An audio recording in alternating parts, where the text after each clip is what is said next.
Abandonment to Divine Providence.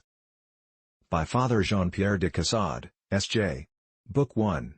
Chapter 2. The Divine Action Works Unceasingly for the Sanctification of Souls.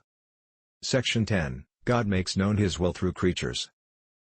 In the present moment are made manifest the name of God, and the coming of His kingdom. The present moment is the ambassador of God to declare His mandates. The heart listens and pronounces its fiat. Thus the soul advances by all these things and flows out from its center to its goal. It never stops but sails with every wind. Any and every direction leads equally to the shore of infinity. Everything is a help to it, and is without exception, an instrument of sanctity. The one thing necessary can always be found for it in the present moment. It is no longer a choice between prayer and silence, seclusion and society, reading and writing, meditation and cessation of thought, flight from and seeking after spiritual consolations, abundance and dearth, feebleness and health, life and death, but it is all that each moment presents by the will of God.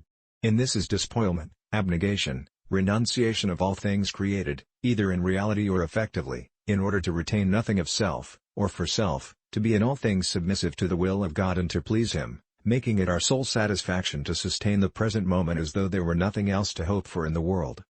If all that happens to a soul abandoned to God is all that is necessary for it, then we can understand that nothing can be wanting to it, and that it should never pity itself, for this would be a want of faith and living according to reason and the senses which are never satisfied, as they cannot perceive the sufficiency of grace possessed by the soul. To hallow the name of God, is according to the meaning of the Holy Scripture, to recognize His sanctity in all things and to love and adore Him, in them. Things, in fact, proceed from the mouth of God like words. That which God does at each moment is a divine thought expressed by a created thing, therefore all those things by which He intimates His will to us are so many names and words by which He makes known His wishes. His will is unity and has but one name, unknown, and ineffable, but it is infinitely diverse in its effects, which are, as it were, so many different characters which it assumes. To hallow the name of God is to know, to adore, and to love the ineffable being whom this name designates. It is also to know, to adore and to love His adorable will at every moment and in all its decrees, regarding them all as so many veils, shadows and names of this holy and everlasting will.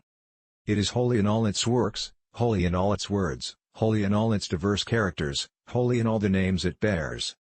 It was for this reason that Job blessed the name of God in his utter desolation. Instead of looking upon his condition as ruin, he called it the name of God, and by blessing it he protested that the divine will under whatever name or form it might appear, even though expressed by the most terrible catastrophes, was holy. David also blessed it at all times, and in all places.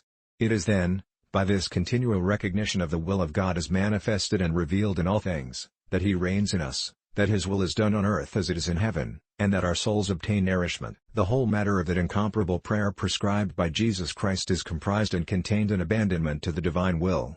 Many times daily it is recited vocally by the command of God and of Holy Church, but we repeat it at every moment in the center of our hearts when we love to do, or to suffer whatever this holy will ordains. That which takes time to repeat in words, the heart pronounces at every moment, and it is in this way that simple-minded souls are called to bless God. Nevertheless they cannot bless Him as much as they desire, and this inability is a subject of grief to them. So true is it that by the very means that seem like privations, God bestows graces and favors on faithful souls. To enrich the soul at the expense of the senses, filling it by so much, the more as they experience the more terrible emptiness, is a secret of the divine wisdom. The events of every moment bear the impress of the will of God, and of His adorable name. How holy is this name! It is right, therefore, to bless it, to treat it as a kind of sacrament which by its own virtue sanctifies those souls which place no obstacles in its way. Everything bearing the impress of this august name should be held in the most profound veneration. It is a divine manna from heaven, and imparts a constant increase of grace. It is the rain of holiness in the soul, the bread of angels eaten on earth as well as in heaven. We can no longer consider our moments as trifles, since in them is a whole kingdom of sanctity and food for angels.